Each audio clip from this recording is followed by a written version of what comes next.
And now, Bob Grant. WABC, New York.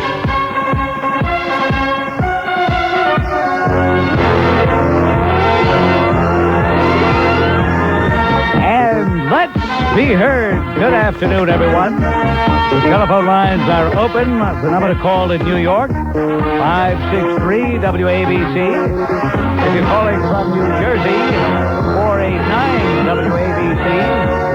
In a program dedicated to free and open exchange of ideas and of opinions, in the belief that as American citizens, you have a right to hear and to be heard. And what is on your mind this afternoon?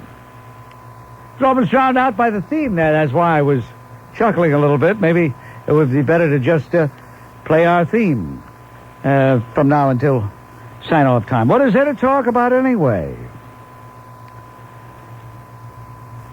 First of all, before I say another word, I want to thank Morris Bernstein of Brooklyn, New York, out there on Surf Avenue. I want to thank Morris. I hope you're listening, Morris.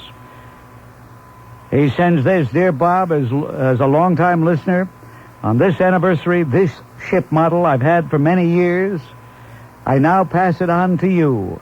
It reflects my thoughts, coinciding with yours, as ever, Morris Bernstein, and it is a very attractive replica of the Spanish galleon, the Santa Maria, which was the flagship of Christopher Columbus when the three-ship fleet sailed for the New World.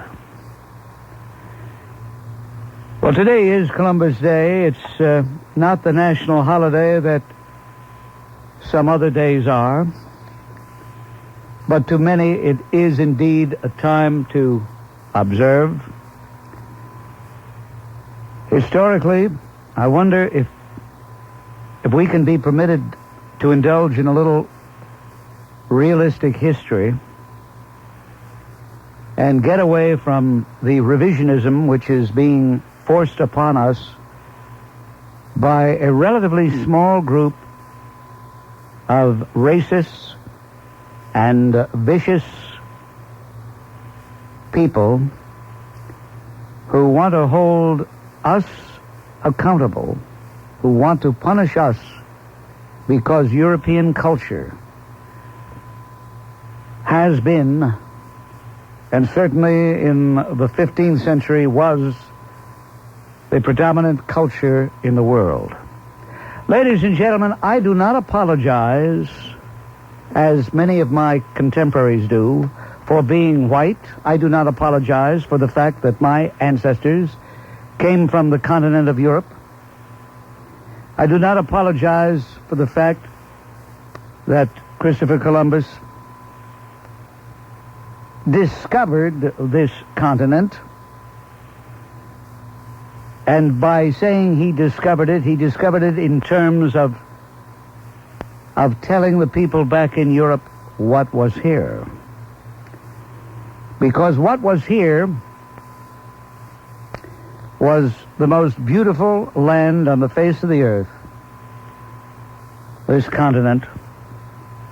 What was here were disparate Indian tribes, and I say nothing to put them down whatsoever, but the culture that the Indian tribes had in no way would have brought about a reversal of the discovery, if you know what I mean. I have been predicting for years that they would try to outlaw Columbus Day in America, and some gavones, and you know who you are, said, ain't gonna be. Well, let me tell you about what happened in Denver, Colorado. In Denver, Colorado on Saturday, they were going to have a parade commemorating. By the way, I don't like parades, but that's neither here nor there. They were going to have a parade honoring the 500th anniversary of the voyage of Christopher Columbus. And they didn't. Do you know why they called it off? They called it off because some American Indians threatened there would be trouble. Let me make this very clear, my fellow Americans, my fellow citizens. Let me make this very clear. I have no problem with Russell Means or any other Indian person having a point of view which condemns our celebration of Columbus Day. I think Russell Means or any other person of Indian ancestry has every right to denounce it, has every right to criticize it, has every right to belittle it, has every right to say any damn thing he wants to say. But why did the Italian Americans in Denver cancel the parade? Because the authorities said there will be trouble. In other words, they would attack the wagon train. In other words, they would scalp the marchers. Now, I use the term Italian Americans, and Richard Capizzola has written 5 centuries, a brilliant compilation of fact on 5 centuries of Italian American history, 1492 to 1992, a chronology of events, little-known facts and stories about a people who contributed to the greatness of America. And then Chronicles has just published 1492 Italians in America. And I could go on and on and on about the contributions of Italians, but that is not my interest here. My interest here is that we are truly falling apart. We are truly deteriorating as a nation. We are indeed slipping and sliding toward third worldism when a group of people can't even have a parade because they're afraid that another group of people will attack the parade physically. And that is the point of what I'm talking about right now.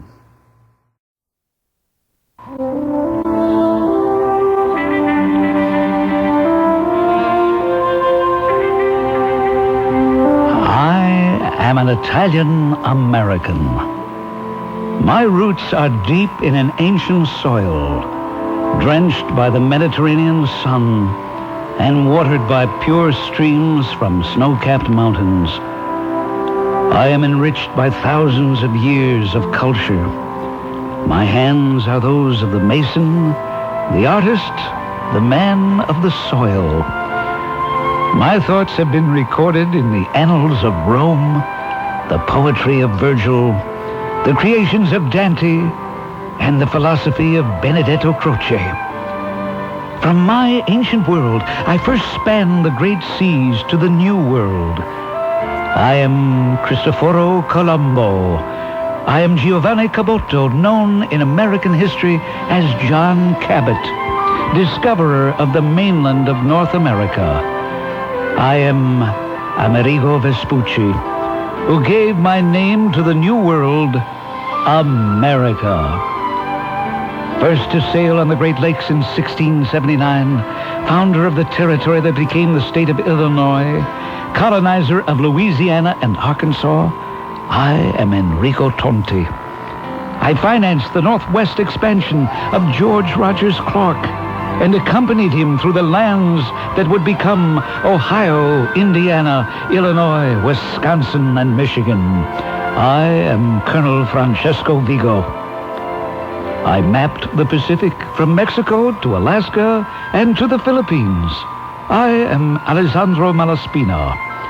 I am Giacomo Beltrami, discoverer of the source of the Mississippi River in 1823. I am Filippo Mazze, friend of Thomas Jefferson, and my thesis on the equality of man was written into the Bill of Rights. I am William Paca, signer of the Declaration of Independence. I created the dome of the United States Capitol. They called me the Michelangelo of America. I am Constantino Brumidi. In 1904, I founded in San Francisco the Bank of Italy, now known as the Bank of America, the largest financial institution in the world. I am A.P. Giannini. I am Enrico Fermi, father father of nuclear science in America. First enlisted man to win the Medal of Honor in World War II, I am John Basilone of New Jersey. I am the million strong who served in America's armies and the tens of thousands whose names are enshrined in military cemeteries from Guadalcanal to the Rhine. I am the steelmaker in Pittsburgh, the grower in the Imperial Valley of California, the textile designer in Manhattan, the movie maker in Hollywood, the homemaker and the breadwinner in 10,000 communities. I am an American without stint or reservation, loving this land as only one who understands history, its agonies and its triumphs, can love it and serve it. I will not be told that my contribution is any less, nor my role not as worthy as that of any other American. I will stand in support of this nation's freedom and promise against all foes. My heritage has dedicated me to this nation. I am proud of my full heritage, and I shall remain worthy of it. I am an Italian American. One of your finest hours, and you've had thousands of great moments, but that one there, Bob, is there any chance of buying that record? Because really, it was really chilling to listen to the way you did that. Yes, there is. All a person has to do is drop a self-addressed stamped envelope to me here at the station, and they'll be advised. I don't have the post office box in front of me, but there's a post office box. If they write to me, I'll let them know. Okay, I'm going to do that, Bob. Getting back now to Operation Short Change, I want to thank Senator Cardinale, who sponsored Senate Resolution 114, and he did this a long time ago. It goes back about 18 months. But the bill on October 8th, that bill came up before the Senate Transportation Committee, and Bob, it was passed unanimously. And what this bill means to all commuters is like a godsend. Right now, any bill that comes anytime any of the authorities, like the Port Authority of New York, the Turnpike Authority, Garden State Authority, Delaware Authority, anytime they want to have a raise or raise the tolls, they have to now go before the legislatures to get this raise in effect. Not like they did before, just went to Governor Cuomo or Florio. They have to pass it through the legislatures, and it's going to make it a lot more difficult. And the end result of this bill, Bob, will save commuters millions and millions of dollars, untold millions. And that goes for truckers, commuters, and people in the general tri-state area.